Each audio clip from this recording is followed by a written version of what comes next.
Few games have received such universal praise than Burnout 3. Many see it as the peak of the Burnout series. Some even see it as the pinnacle of the arcade racing genre.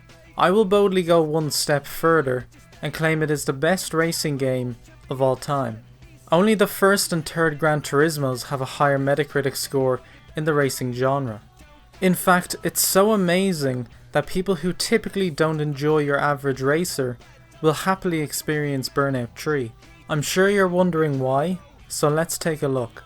Oh, and before we do, you may have noticed I actually haven't stated the proper title of the game, which is in fact Burnout 3 Takedown.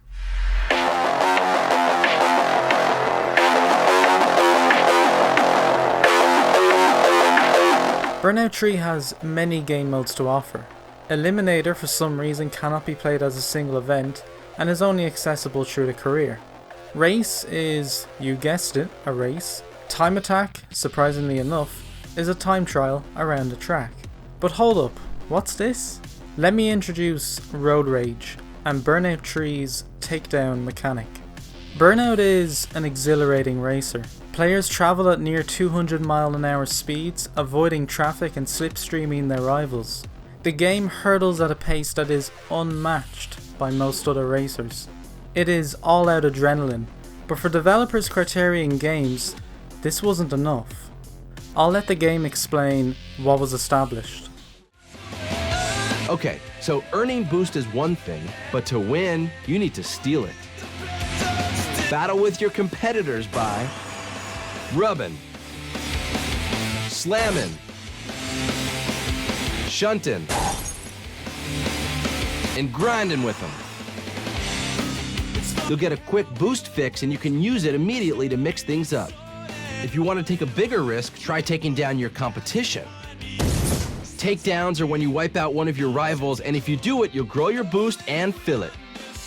And so the risk versus reward notion is initiated. Players can assertively take out their rivals to earn boost.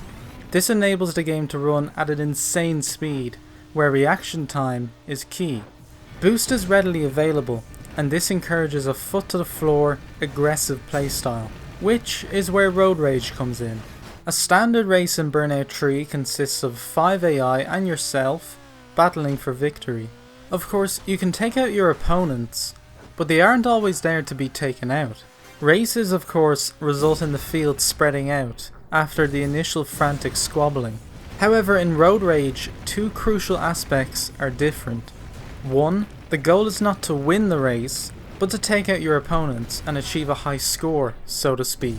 The best analogy I can give here is zombies from Call of Duty. Technically, Road Rage can go on forever, but it finishes when your car takes too much damage. 2 is that there are only 3 AI cars to take out. However, they are programmed in such a way so that they are always near you, mostly in front of you. The game is very good at this. Even if you take out 2 of the 3 cars, those 2 cars will spawn back in within seconds. There is never a cooldown in this mode. And so the endless playthroughs begin. A lot of high score game modes are addictive, but Road Rage takes it to another level. Firstly, the mode is an absolute blast to play. Many games rely on progression systems, challenges, and difficulty to ensure the player doesn't get uninterested. Burnout 3 does have a progression system which unlocks new cars and events. It does have gameplay related challenges, and the longer you survive in Road Rage, the more failure becomes a real punishment. However, it is rare to see a game depend so heavily on their core gameplay to retain interest, and it is quite a sight to behold. Road Rage is just so enjoyable to experience that any thoughts about a certain challenge or unlock go out the window. It's just you, the opponents, the traffic, and achieving a new takedown record. It is absolutely the highlight mode of the game. Okay. Apart from Burnout Racing, you can also take part in the Burnout Crash Championship. Here's everything you need to know, brought to you by me. I'm Stryker, right here on Crash FM. Burnout is all about risk and reward. Well, here's the ultimate risk and the ultimate reward. Hammer your way into these busy traffic junctions and slam into as much traffic as possible. When it's all over, we'll figure out how much damage you've caused, how many vehicles you've tagged, and give you a damage total. All you have to do is beat our damage predictions, and we'll let you on to the next junction. Oh, and to make things really interesting, we've placed some markers for you to hit with your wreck.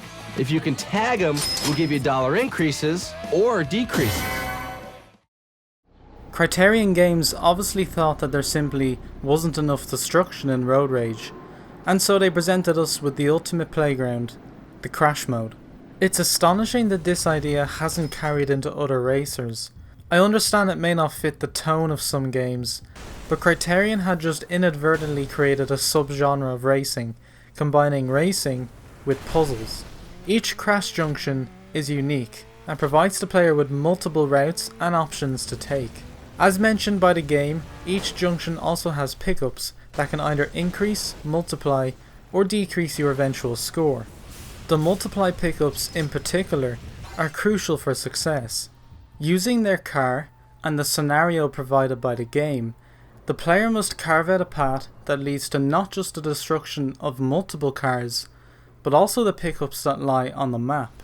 It is absolute genius, and with 100 crash junctions to play through, it's a mode with a lot of replay value. Of course, you will be given a total score at the end, and just like Road Rage, this entices the player to beat their score again and again and again. There is one element that ties these two modes together, and that is Aftertouch. As mentioned, Burnout is a very chaotic and fast experience, but like with all other racing games, you will eventually crash.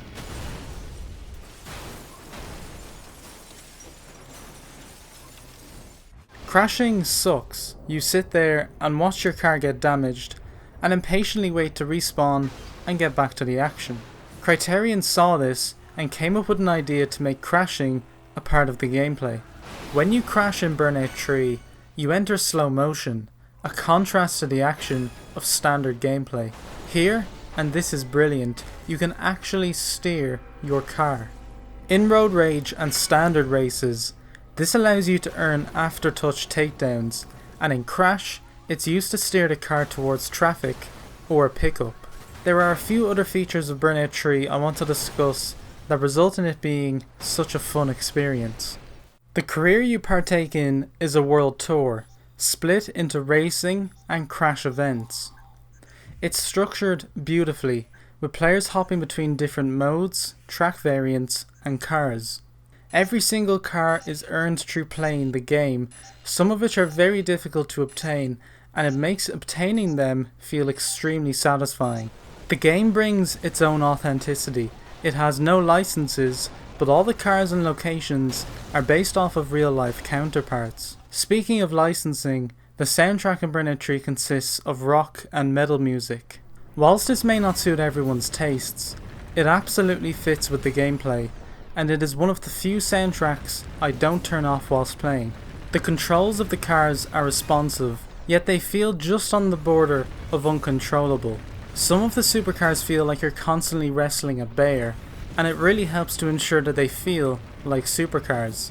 Subtle additions have been introduced to help Burnout 3 feel over the top, but in a way that is controllable and down to earth. When in a crash junction, the camera slows to a near stop before switching to another perspective, giving you time to take in what has happened. Music stops when you crash, helping you to take in the moment and evaluate the track for potential Aftertouch takedowns. Track design is fantastic, with one or two exceptions, encouraging players to take all corners at full speed. The flow here is excellent, and each track is unique in its layout and setting. Finally, the game has a built-in party crash mode, where players take turns to compete in a number of crash junctions, with a total score revealing the winner. It almost resembles a game of golf, and it's sad that the mode didn't appear in future titles. I was pondering to myself whilst writing this script, how do I conclude this essay in a way that justifies the game that is Burnout 3? And then I found a quote from a Metacritic review.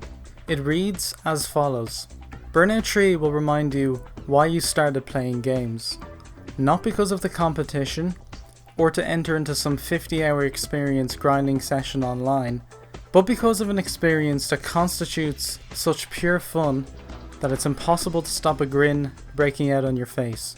To me, the game defines fun, and for myself and many others alike, that's all that matters.